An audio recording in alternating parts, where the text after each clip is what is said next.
Welcome to Geocache Adventures, the podcast where we explore everything geocaching. I'm your host, Shadow Dragon 1. I love geocaching. If you're listening to this, you probably love it too. If you enjoy the podcast, consider sharing it with somebody that you think would love it. You can also follow the podcast on Instagram and Facebook, and there's a Facebook group as well, so you can join in the fun and share your adventures. There's also a Patreon page that you can join and unlock exclusive content. Hey everybody, Amy Shadow Dragon 1 here. Ever since I spoke with Lee Katz about the travel bug missions, I've been thinking a lot about travel bugs and a lot about an interview I did in season 2. You may remember MaxB on the River travel bug tours. And I really feel like that ties together really well with the last episode. So I thought it would be really fun to revisit that episode with MaxB on the River and talk about his travel bug tours and talking about taking travel bugs and actually doing something more with the logs that you write for them when you're logging your travel bugs. So this is a reposting of that interview with MaxB on the River. The audio does sound a bit different. It is an older interview, so I do apologize for that, but it was a really great interview, and I hope you enjoy listening to it. Hello, everybody. It's Amy Shadow Dragon 1 here, and with me right now is Team MaxB on the River. Thank you both so much for joining me on this podcast episode. So your guys' profile says that you are a travel bug tour group? Yes. One of the things that we started doing many years ago, we started caching in 2003, and we started moving quite a few travel bugs. I was traveling just a ton on business. I was flying 100,000 miles a year on business. And as I pick up the travel bugs, we wanted to do was make the experience of the travel bug something that the owner enjoyed. And you get owners that might be kids watching their travel bugs or adults watching their travel bugs. And we were trying to do things that make it interesting. So we had this idea that if we made it up that they were going on this group tour and visiting different places, that might be interesting to them. So we started naming the tour groups. I flew just a ton. So I might be in Texas one week, in Minneapolis the next, in California the next, and New Jersey the next. And so we might call it the Golden Gate Tour or the Texas Oil Gas Tour or the Frozen Snow of Minneapolis Tour or whatever we thought of. And we would take a picture of that group of travel bugs that we had that week. And sometimes very corny pictures, but then we'd play that up. And hopefully got a smile out of the people that owned them. I love it. That sounds amazing. So to backtrack a little bit, how did you first get started into geocaching? Had a friend who geocached, actually a longtime friend, and we were over to Milwaukee to help my son move between apartments, and he'd ask us to use our van to help move. And we said, it's fine, you may use our van, but you need buddies and a keg of beer to move your belongings. We're not going to move your belongings. And so we called our friend from Wisconsin who we used to live near and said, come on over for lunch. And he says, hey, I got this new hobby. He'd never found a geocache as yet. So out we went. And it turned out we found a couple of very difficult, we were dumb and happy. We didn't know what any of the ratings were, but we found a couple of very difficult caches that day. And because I was traveling so much, I would sit in hotels and read novels night after night after night in the hotels. And this turned out to be a really good fit. I could do it after my day of work. I could do a few geocaches and then go to the hotel. And if I had to work in the hotel, I did, but I could work later into the evening. So that's sort of how we got started in the geocaching. Oh, that's neat. That's neat that it got to work with your job that way. And now you've cached from your profile. And correct me if I'm wrong, you've been to all 50 states. Correct. I think we were the 6th cacher to do all 50 states. You've been to 3,120 counties out of 3,148 counties in the United States. and multiple countries. So yes, we've been to the 3,020 counties we've cached in, but that's all of the counties of the 48 contiguous states. We've done 4 of the 5 counties of Hawaii, but the 5th county does not have a cache in it. It's a leper colony. Does not allow any caches in it. Oh, wow. In fact, you can't go in unless you're a certain age. And then we've cached in Alaska, but there's a lot of open land in Alaska that we've not cached in. Wow, that's amazing. I hope to get anywhere close to all 50 states when I still haven't left my own state yet, personally geocaching. So we had planned a trip that we were hoping to take this past summer in 2020, and that obviously got canceled because of the pandemic. So we'll see what 2021 brings. So you mentioned you originally started caching through work. So I imagine then you were mostly caching solo? We did both, and we do a lot of caching as a team. If I was traveling for work alone, I would go out and do some caches. Maxine occasionally did some trips on her own. She went to Germany a few years ago with one of the neighbors and took the neighbor lady, and they cached across Europe. She also went to Alaska a few years ago and took actually a neighbor lady and another lady with her, and they cached in Alaska. So, but most of our caching is as a team. Okay. So you've moved 30,000 or more travel bugs. That's impressive to even come across anywhere near that many travel bugs. Yeah. And times are different in travel bugs. For a long time, there were quite a few travel bugs. I'm going to use the term out in the wild, out where you would pick them up in caches. And we would move them. And because we moved them and did things with them that people thought were fun, folks would get them into our hand. I ended up with kind of a network of people around the country, for instance, in the Dallas area. And I was in the Dallas area every 4 to 6 weeks. There were a couple cachers there that liked travel bugs, and they would gather up travel bugs around the Dallas area, and they would arrange to meet me at some designated parking lot or park, and we'd hand off sometimes as many as 50, and they would get different travel bugs that weren't in their area, and they would send me some from their area to go someplace else. So we did a lot of travel bugs, but there were more around. For a long time, and I don't know if you picked up on this, we moved more travel bugs than anybody else in the world. Starting in January 18th of 05, we'd moved our 1,630th travel bug and became the top travel bug mover in the world. And we carried that on until early 2012 after our 23,000th travel bug, and then someone passed us. That's amazing. The people who passed us at that point in time, that was when geocaching changed what logging a travel bug meant, and you could just discover trackables and literally not move them. And that's when the people started passing us as far as the numbers of trackables that they had discovered. But we worked very hard and only discover maybe 1 or 2 trackables that people ask us to go through and do that we've met and are friends with. Other than that, we literally move every trackable that we have in our possession. So we retrieve it and then we place it in another cache. Oh, so early on, the discovering option wasn't a thing. Correct. No. It wasn't there at all. And in fact, I didn't know that. In those days, if you wanted to do the equivalent of discovery, you had to pick it up into your possession and then drop it back into the cache, which was a lot of work. But we made the decision that our values were, if we were going to log it, we were going to move it. And so we did that. In fact, that sort of gets down to the number of miles. We've moved travel bugs 51 million miles. And sometime early on, there were the lady who had moved the most travel bugs ahead of us. We were at an event, and she was just, again, equivalent of discovering, picking them up, logging them, and dropping them back into the event cache. At an event, we thought that just doesn't feel right to us. And so I had actually 2 trips to California very close together in December of 04, I think it was.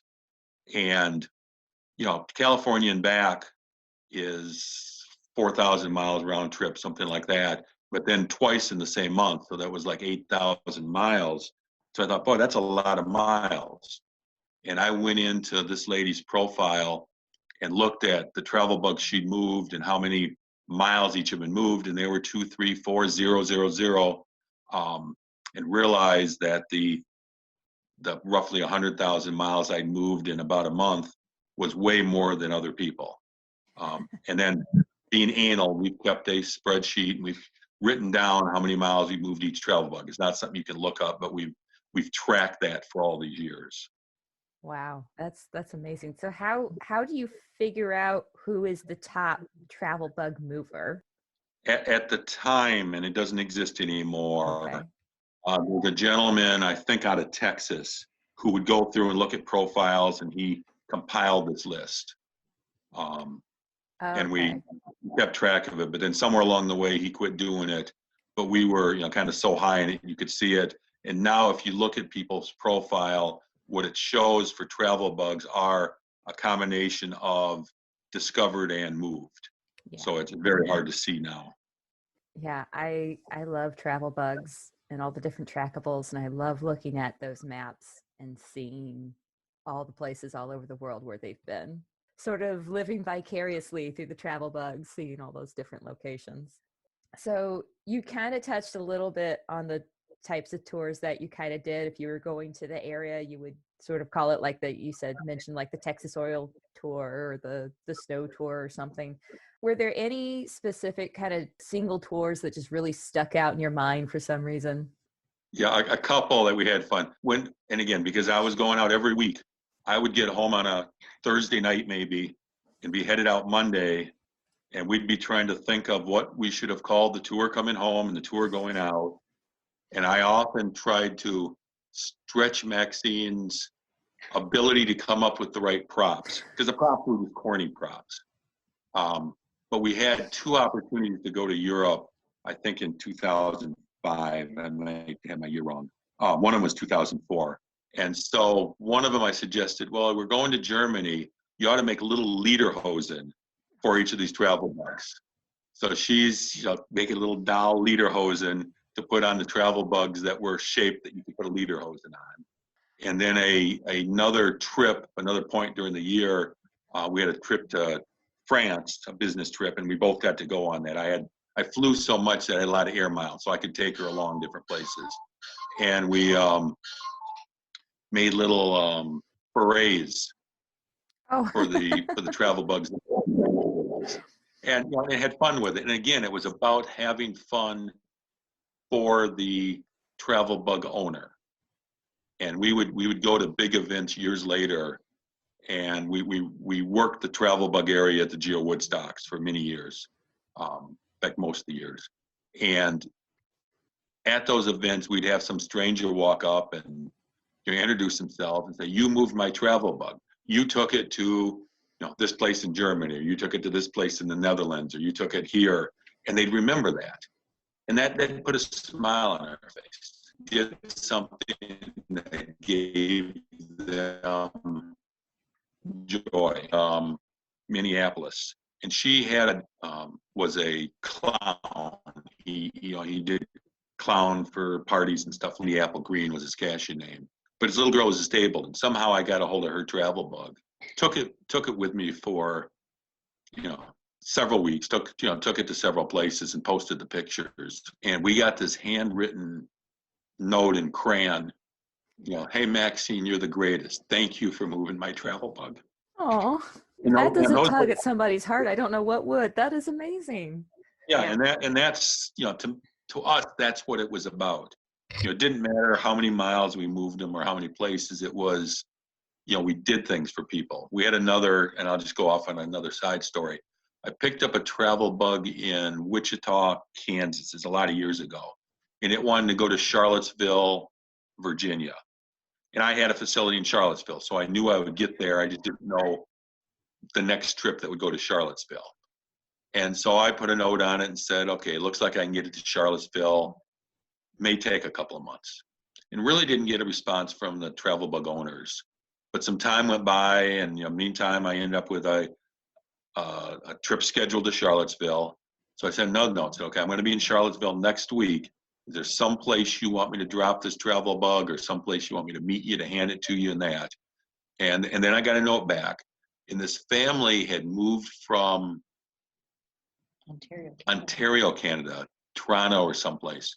The husband was a professor, was going to school, and he was going to now go to the University of Virginia to go to school or go on to school or to teach. And the family had moved there. So they started this travel bug to get to their new home. And I don't remember what it's called. You knew it a few minutes ago. Marvin the Moose. Marvin the Moose. And so I sent him this note and said, I'm going to be there. And so they make arrangements, and we end up meeting at ice cream. I want to do someplace public so they wouldn't be uncomfortable with some stranger. So we got to this ice cream place, and the little girls who were maybe 6 and 5, little girls, had this sign, welcome home, Marvin the Moose. Oh. That they brought in. And I mean, just touching. And because this is something they launched, and now it got back to them in their new home. And I was trying to be a nice guy, so I bought the little girl some ice cream. I just thought that was appropriate. And before long, the littlest one of the two, and she may not have been 4, but she was little. Next thing you know, she's got chocolate ice cream cone in her hair and her face, and I thought her mother was about to kill me for getting them these ice cream cones and that. But again, that's the memories about things we did. There's a lot of travel bugs we moved, and neither here nor there, but those are the ones that are special to us. That's an awesome story. I absolutely love it.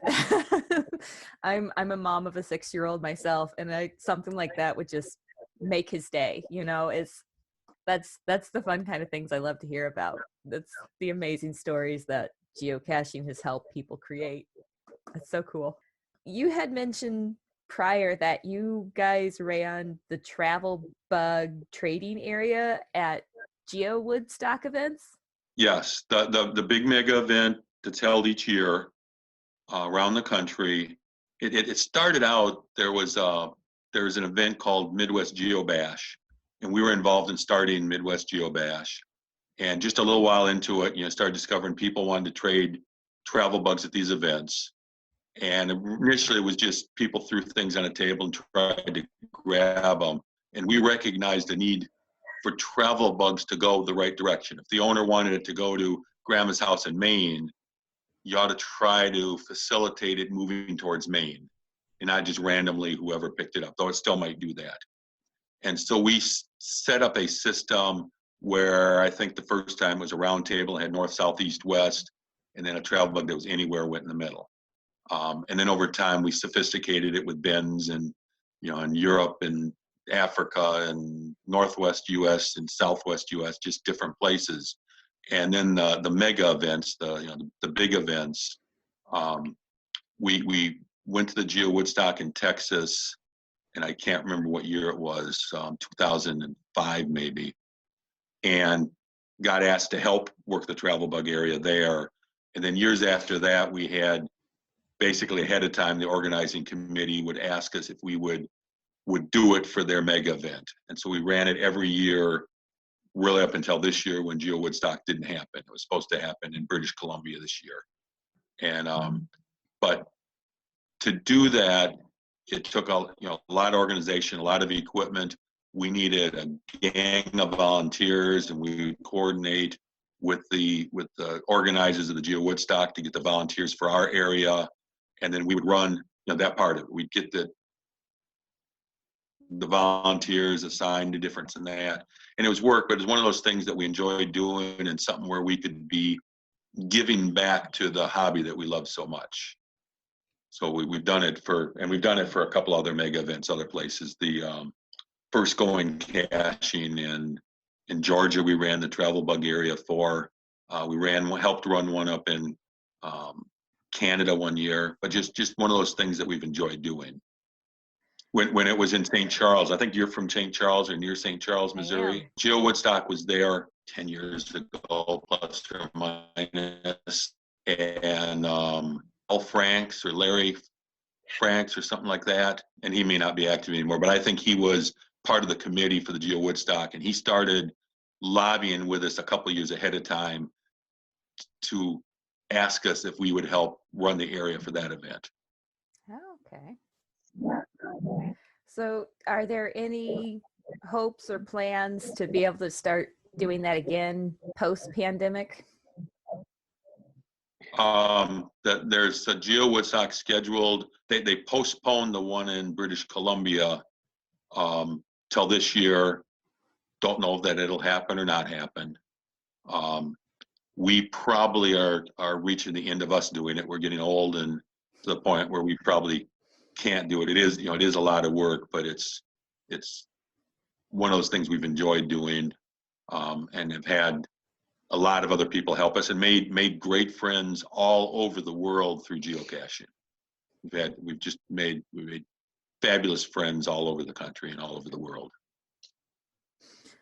So you mentioned that you're in our emails previously, you mentioned that the events are your favorite types of caches. Did I get that right?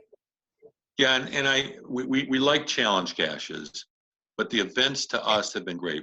We've attended in events in 50 states and in something like 11 countries, 13 countries.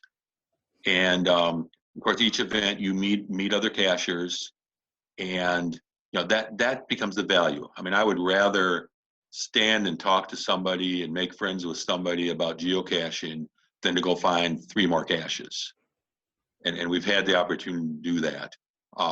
We met a couple. We went to an event in Australia. I'm just going to ramble here a minute, but we'd attended this event in Australia in 2008, and they did a monthly pub event there, and we were going to be there on the right dates, and had contacted them, and they had a couple of their cachers literally come to the hotel and meet us and walk us down the street to get into the right bar, and had fun. And at the end of the event, they took us out geocaching. And that was a nice time, and made some friends there. But there were some caches that we got introduced to that sat across the table from us. The summer of 2008, so 10 years later, I get that right? No, summer of 2018, 10 years later, we were out in Utah, and we were trying to do the oldest cache in Utah, which is way up on top of a mountain, kind of was going to be beyond our ability. But we're doing it, and we posted a note on the cache page that, if somebody wanted to go with us, hike with us, we'd enjoy it. Here's the date we're going to do it. And we get this note from these people from Australia, and it turned out it didn't work for us. But as we went back and forth, we realized this was the couple who sat across the table from us at the 10 years earlier, 2008, in Adelaide, Australia. Again, small world, but it's the same couple. And so although we didn't get to go do that oldest cache, we ended up meeting and having dinner and talking about half the night with them. And we've got various stories like that where we've met other people from someplace else, and then years later connect with them again and just, made friends. You made an acquaintance to start with, but then now you've made friends years later, again, from all over the world. That's a really cool story. That's the valuable part of geocaching. I mean, isn't how many caches you find is how many caches you find, but to me it's the friends we make. That's really cool. I've been able to meet a couple cachers while out caching, and then of course this whole pandemic has kind of put a damper on any events, but I am hoping to be able to do hopefully some events this current year in 2021. I've talked to a lot of people that have kind of talked about how the pandemic has changed geocaching for the current time, because the events aren't happening so much, but there's been a lot of newer cachers as well because of it. And it's interesting to see how it's affected the geocaching game. Yeah, and we in Michigan, we there was a moratorium on events for a while, but then our reviewers kind of got together and decided there's no reason you can't do an event. Now with limits, with precautions. We're all adults, and we all make our own choices at the risks and the precautions that we're going to take. And so we've been having events. We had one last weekend, and we met in a parking lot, and we kept our distance from each other, but yet you still could talk with your friends. And you mentioned newer cachers. We have had an awful lot of brand new cachers doing our caches that we own. And it's kind of too bad because the event is that opportunity for that new cacher to go meet those people that put out the caches, go meet and interact with somebody. They're having trouble with a cache, somebody who's already understands, okay, look at it this way, or here's the trick to that cache. And when you start talking about other things that you might solving a geocaching puzzle, these other cachers they're in the area start learning that, or have the years of experience that they kind of know, this cacher hides it this way. And so with these newer cachers, we sent out, we had one of the celebration events. We held it in June or so, but we sent out a note to something like 40 new cachers that had done our caches in the last few months and invited them. And we had a total of 2 cachers that showed up that were the new cachers. And again, we've been having events and interacting with folks, and some of the cachers are choosing not to attend anything. Others are taking whatever precaution they feel appropriate for them.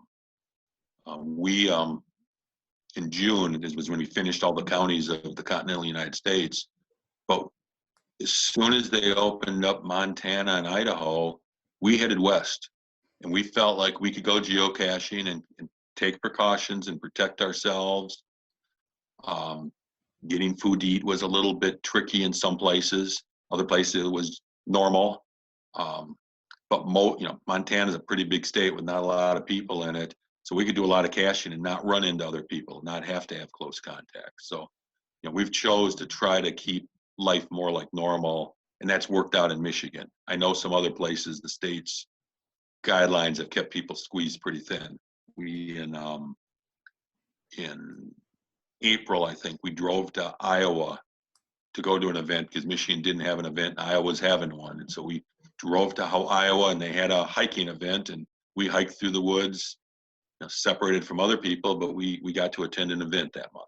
Illinois, has been pretty locked down right near us. And then St. Louis County, I'm just west of it in St. Charles County, and St. Louis County has had a lot of spikes and various forms of lockdowns, and it's an odd time. There has been a couple events around here, and I did actually get to attend my first event. I think it was November timeframe, and they had it at a local park, and we were able to stay social distance, and they said, hey, wear a mask. If you're not feeling well, don't show up. So I did get a chance to meet 4 or 5 cachers that way, but from what they were telling me, usually their events are fairly bigger than what they had a turnout for. So you're right. A lot of cachers are definitely treating it differently, the way that they feel like they need to, which everybody should do their own. But I've only been caching actively for not quite a year and a half yet. So it's been, trying to think the word to look for. It's kind of an odd time to have really gotten into caching right before the pandemic, and then to see how it's changed for us because of the pandemic. Well, and stick with it. One of the advices I give a lot of new cachers is, first off, you get out of it what you choose. We've chose to move a lot of travel bugs. We've had the opportunity to travel, a lot of the country, a lot of the world, and that's because of jobs and just opportunity to do that. But for some folks, caching is go out and hike in a park once a month and maybe find a cache. And that's what they choose to do. That's what they do. There's others that want to go find hundreds of them. There's others that want to do puzzle caches because they like solving puzzles. So you find what it is that strikes your interest, and you do the things that becomes valuable to you. And over time they change.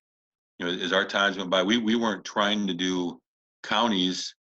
And at one point, the job I had, we'd been to a lot of counties, but the job I had, they divested our division, and suddenly I was a free agent and had time, and there were people doing counties of Michigan. We thought, well, boy, we've been all over Michigan, but we haven't done all the counties. Let's go do that. And we spent a couple of weekends trying to fill in the counties of Michigan. Then we filled in the counties of Indiana, and then we sort of kept plugging away at it. And when I got back and had a job again, the new job I had took me to Ohio, and it took me to Virginia, and it took me to Mississippi. And so we did a lot more. but it's just, it's whatever you get out of it and what it is that you like to do. Yeah, that's one of the great things about geocaching is you can kind of make what you want out of it. There's so many different types of caches and difficulty and terrain combinations, and you can make it each your own for everybody, where a lot of hobbies are pretty hard set in the rules, and geocaching truly is for anybody and everybody. It's a pretty neat sport or hobby, or I'm really not sure what the correct classification for it is, to be honest with you. Yeah, I don't know either.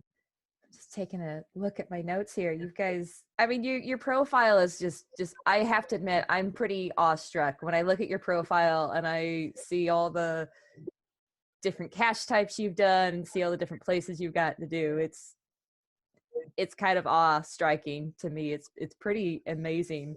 And we've been doing it for a long time. You know, starting in 2003, that's 20, roughly 20 years, almost 20 years of geocaching. And when we started, I remember the first time that we, looked at the caches around us. And in those days, you could look at your map and it basically lit up every cache anywhere in the area. And you can kind of see that now, but it'd be like backing way out. And I think that there was something like 100 caches within 100 miles. There weren't very many geocaches. And so you go get them, and then you go get a few more. And as you had time and were interested, you go do something else. And it's changed a lot through the years. These other cache types, some have come and gone during the time we've done it. And so, and some of them we enjoyed, and some of them didn't matter that much. Some didn't do as much because so often the final of a multi might be missing. So when we traveled, we didn't try to do a multi away from home. That was something that too often you struck out on. But again, as time goes by, your interests change, the things that are valuable to you change. And so it's just progressed naturally for us. Has there been anything in geocaching that has changed, that has stuck out to you as being really positive? Positive, probably some of the things that, and unfortunately, they've gone out. And I think that one of the things that they just recently did when they did a moratorium on challenge caches, and then was for over a year that you couldn't publish any challenge caches, and they put in new rules. We were very concerned that they were going to very much limit what you could do with challenge caches. But when we saw the new rules that came out, we understood them. We felt, okay, we would have liked to have seen a couple other things, but that's all right. What they've done with them is okay. And just more recently, when they've gone through and added in the new attribute for challenge caches, making it easier to find those challenge caches, it's been nice because the fact that now we can go through and find them a little easier if we're going someplace. But it's given another type of challenge that you could put out there that with the new rules you weren't allowed to do. You couldn't anymore go through and look for caches for challenges based on the name of the word challenge in them. So they became off limits of being able to use and create a challenge for people who were looking for them. With the new attribute, now you can go through and create challenges based on how many challenges you have found. We've got 2 in our area that we placed. One was for finding 300 challenges, any place in the world. The other one is we like to do a lot of challenges that push the boundary and make people have a goal for them to set to complete. So we do a lot of type caches, challenges for type caches, and counties, and now the challenge caches, that you have to find so many caches within 5 or 10 states. So you're going outside of your normal area, gives you a chance to grow and explore our country. and things, because the fact that there are a lot of things that we found as we were traveling all the counties of the US, that there's a lot of unknown country and beautiful areas that people would never visit if it hadn't been for us going geocaching. We were at an event quite a few years ago, and there were some brand new cachers at the event. And we have, again, some pretty high-end challenges. We have a challenge for going caching in 4 continents. We have a challenge for caching in all 50 states, which is a whole little side story on its own.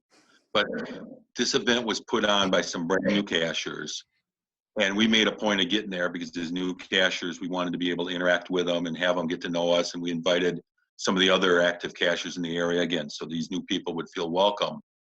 But they were kind of complaining, again, to me that, geez, you put out a challenge for all these continents and all these states, and we don't really travel anywhere. These are impossible for us. And again, I thought, well, anybody could put out these other challenges. They're easier.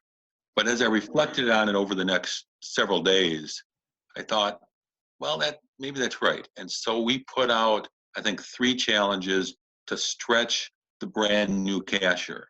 We put one out for finding like 6 different types of caches, not all in one day that some people have a challenge, but these different types of caches.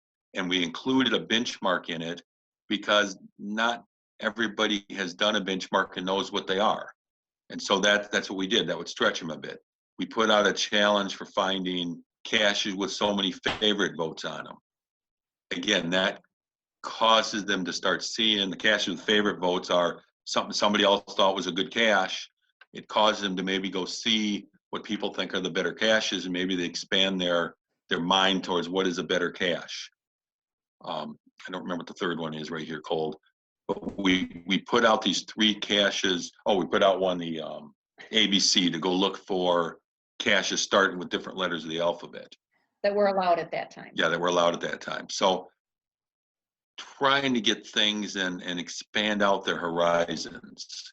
And I think that's good. I think the more experienced geocachers can do things to help the others. And like I say, to start off, I wasn't sure because other people could put any of these out. You have to be able to qualify for the challenge before you put out the challenge. Now.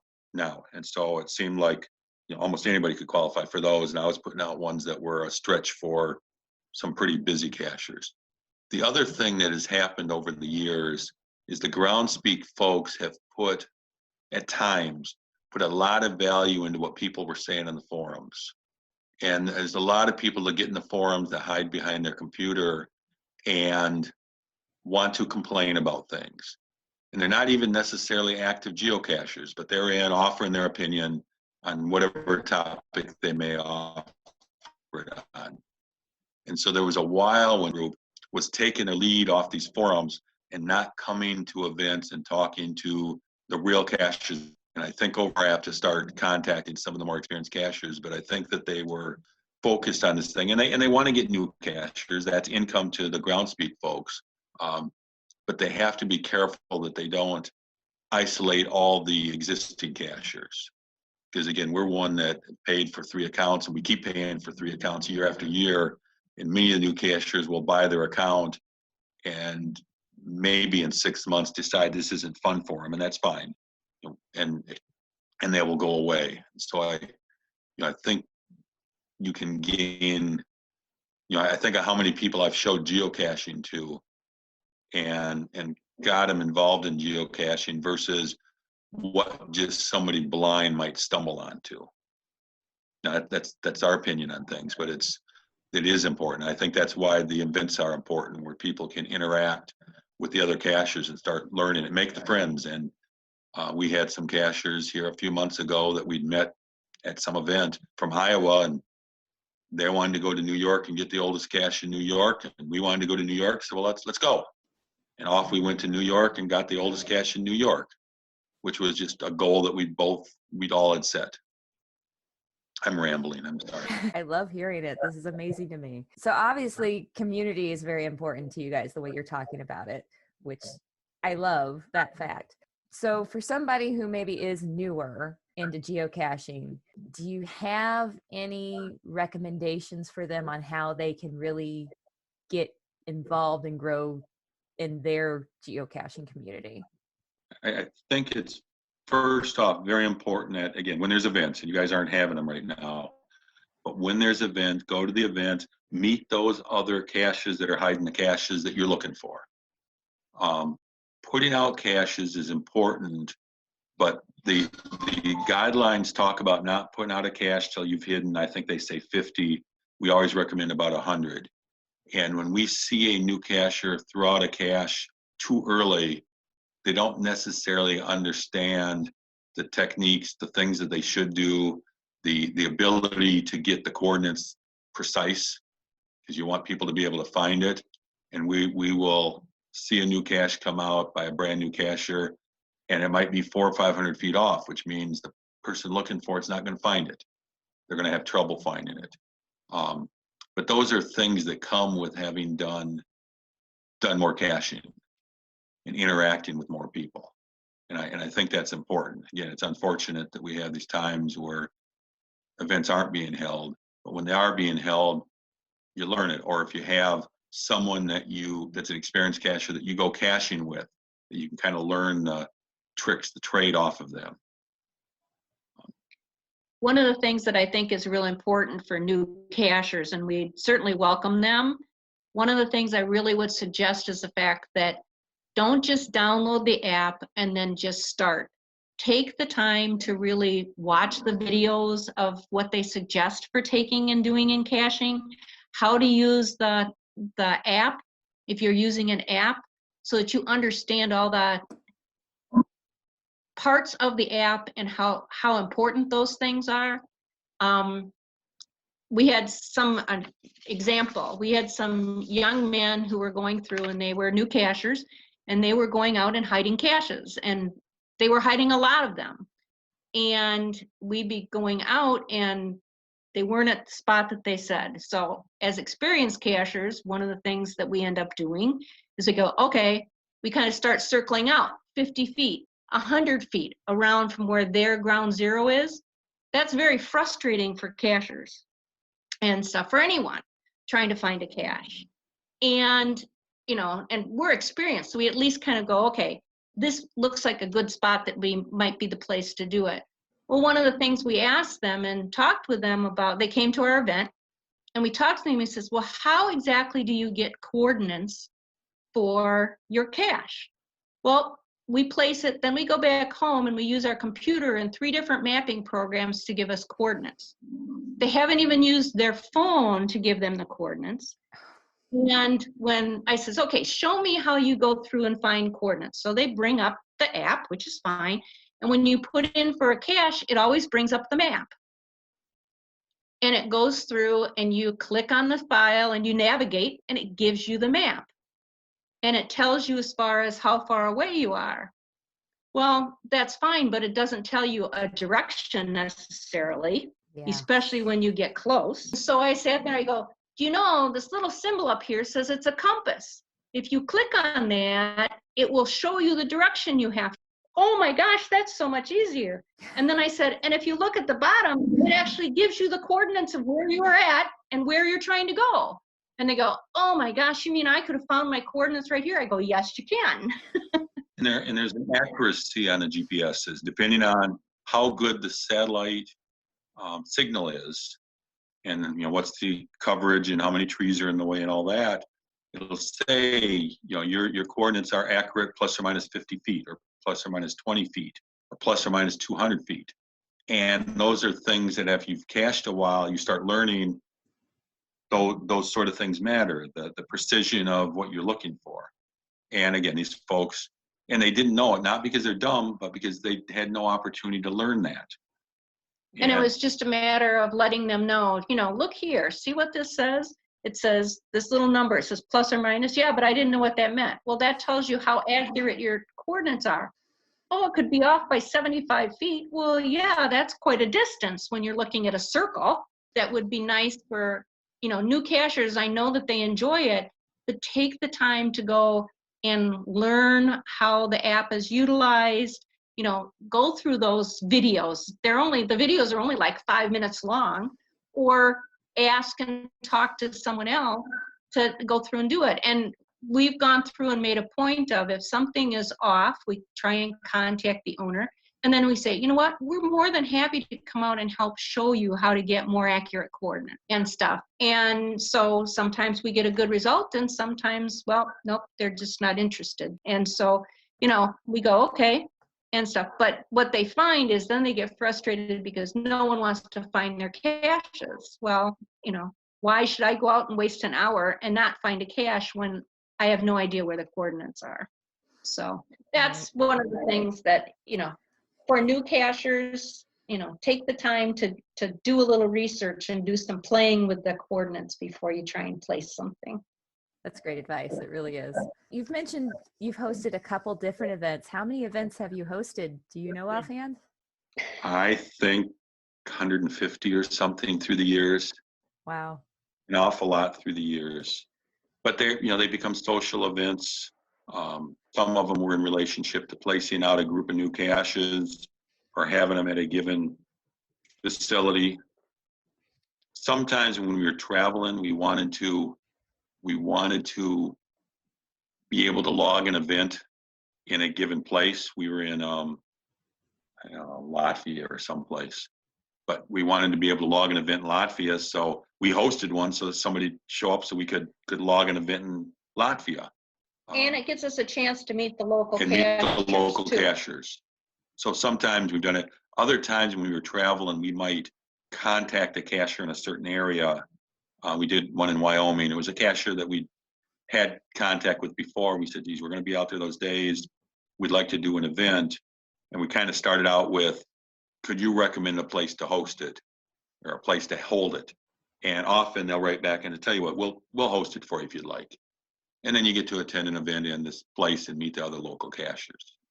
So sometimes we're driving that they have an event, but again, it's a chance to meet folks, and we've met folks all over. Maxine threw an event in Portland, Maine, on our way home from Canada one time. A week later, she hosted an event in Portland, Oregon, because they were doing the APE event. The APE event out there, and she wanted to get to an event in Portland and meet some friends. So she had two events in Maine and Oregon exactly a week apart.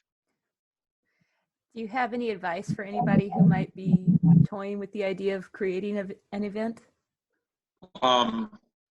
Really, the primary thing is sort of plan out early. You don't have to make it into a huge thing. Find a place that you can meet. In today's times, find a place you can meet safely with folks, and publish it and get it out there. And if you get it out a little bit earlier, that gives people time to plan on it. And I most of the time, I think events sort of take care of themselves. They come in, make sure you're there, you're at the event, answer questions people might have about exactly where it is. We just had a New Year's Eve event, and the guy tried to time the New Year's Eve event to be when the midnight was at the international dateline. And the way he worded it, we weren't 100% sure we were supposed to be at his place on New Year's Eve or on New Year's Day, because of the timing of it.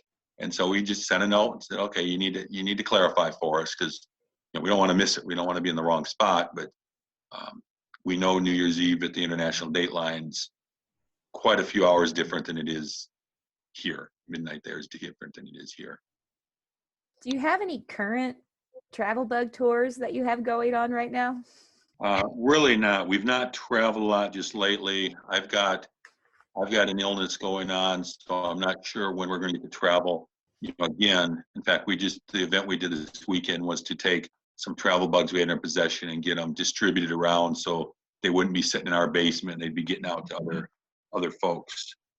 And with the pandemic, it's so hard to know what states are open and what's available and stuff. So until the pandemic really kind of slows way down and gets where you can travel again safely, and we really don't have any plans until that point. So it's kind of hard to make plans right now.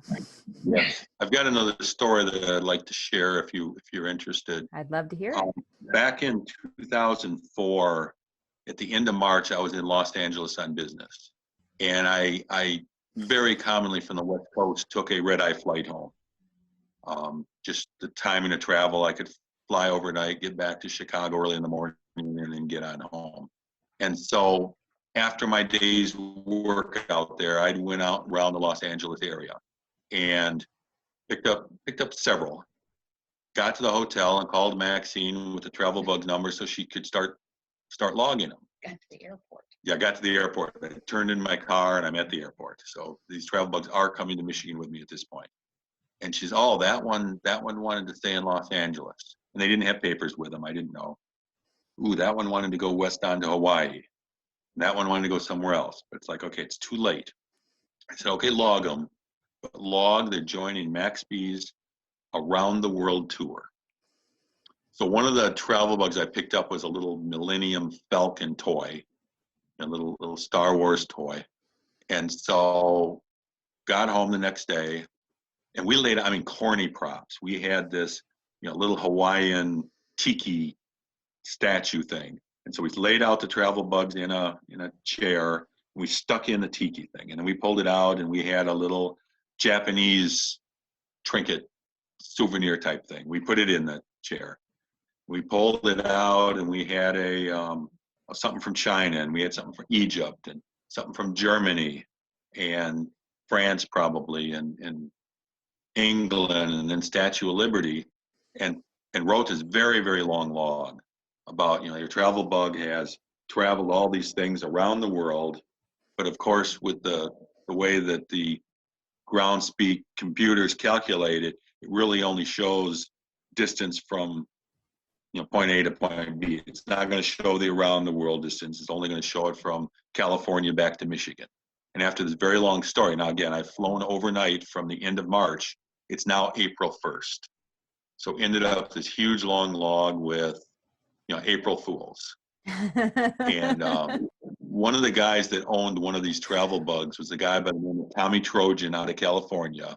He had issued more travel bug than anybody else in the world. He was the top owner of travel bugs. And we ended up becoming very close friends with him. But he was so tickled that, his travel bug was on this tour. They take him on a tour and his, had done this. And he just, loved that and the pictures, even though they were corny. And they were corny, but he really enjoyed that. So one of the things he gave us on a future trip, I met up with him on future trips, is he gave us a stuffed Mickey Mouse from the early days of Disney.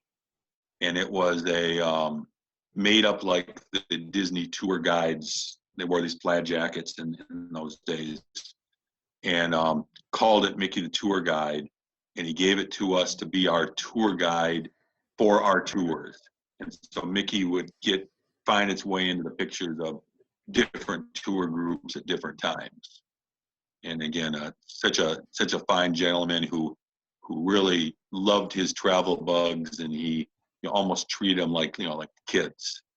This is Minnie the mouse, and he wants to go this way.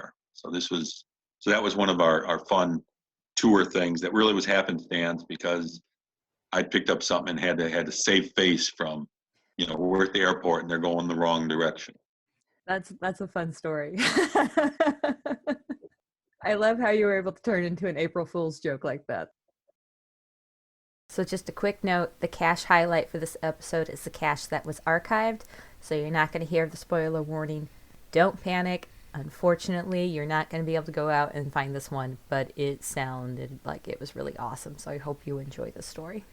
Well, every episode I do a cache highlight, and you sent me the name of a cache that I don't think I can pronounce this properly. So I'm just going to turn it over to you. Yeah, the cache is Die Grauenwolf. The Gray Wolf is what it would translate to. And it was based on the U-boats of World War II, the German U-boats.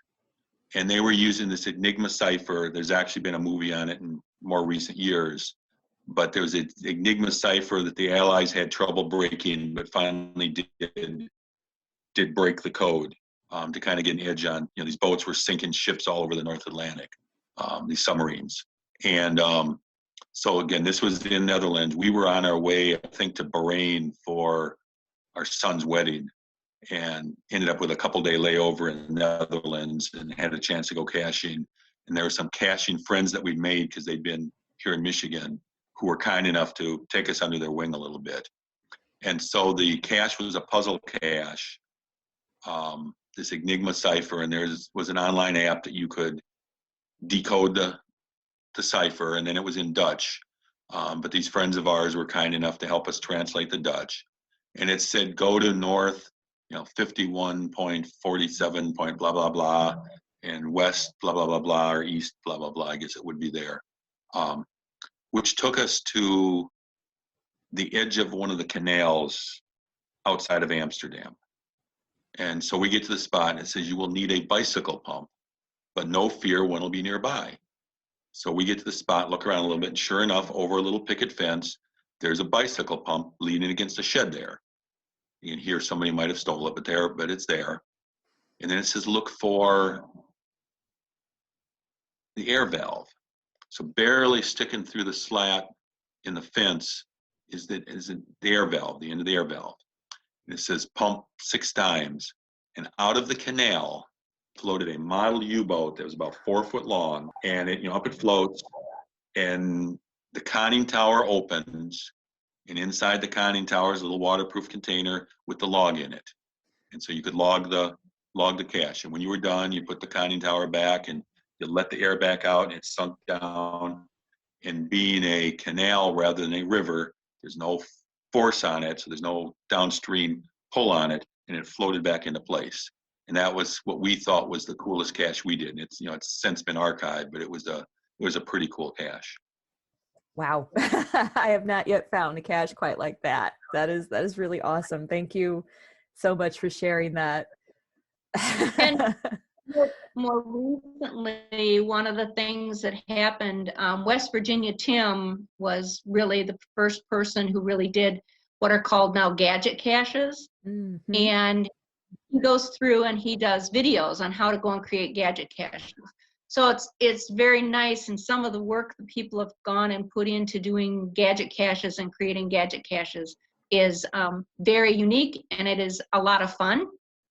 I don't know the GC number, but it's up north of Milwaukee, and it's called the TARDIS, which is the booth that's in, what is it, Dr. That Doctor Who? Doctor Who, yes. The one that goes, you go into the booth and then you go to other places. Anyhow, there's one that's set up there that you have to go through and solve one of the Simon Says games where you have to follow the colors and things. And that's a very cool cache. One of the things that geocaching did do that was really nice was when they allowed people to put on favorite points. Favorite points on a cache means it's a cache that's well worth your time to go to and do, because it's either a gadget cache or it's a very cool location, or it's something that is, many cachers now use that as a point of interest when they're traveling, that they want to make sure and do those types of caches. Yeah, I wish they would come up with a gadget cache attribute that you can search for. That would be nice. That's really cool. But look for favorite points. You probably already know this, but use favorite points in that you might want to go do that cache. If it's got a bunch of favorite points, there's a reason for it. These are other cachers who've seen it that think that cache is cool for whatever reason they think so. But it's a good indicator as you travel. And it's taken us to some awesome places that we wouldn't have seen. It's taken us to some interesting caches. It's taken us to some caches that we couldn't figure out how to do, but that's fine too. Thank you so much for coming on the podcast. I really do appreciate it. I've had so much fun talking to you. I could just sit here and listen to you talk and tell me you have some amazing stories. Thank you so much for sharing them with us today. Thank you for having us. Hope you enjoyed it. Hope your listeners enjoyed it. You've been listening to Geocache Adventures with me, Shadow Dragon 1. If you'd like to get in touch, you can reach out to me on Facebook, Instagram or go to geocacheadventures.org and you can find the information on the contact page. Theme music is by the Travel Bugs. Thanks for listening, and I hope you enjoyed this episode. Have you heard of FTF Magazine? It's the magazine for geocachers. It is full of articles and pictures all submitted by geocachers just like you. I'm a subscriber myself, and I love it. My favorite part is the little snippets on the edges of the articles on all the different pages. Those are my favorites. Just go to ftfgeo.com to check them out and tell them Shadow Dragon 1 sent you.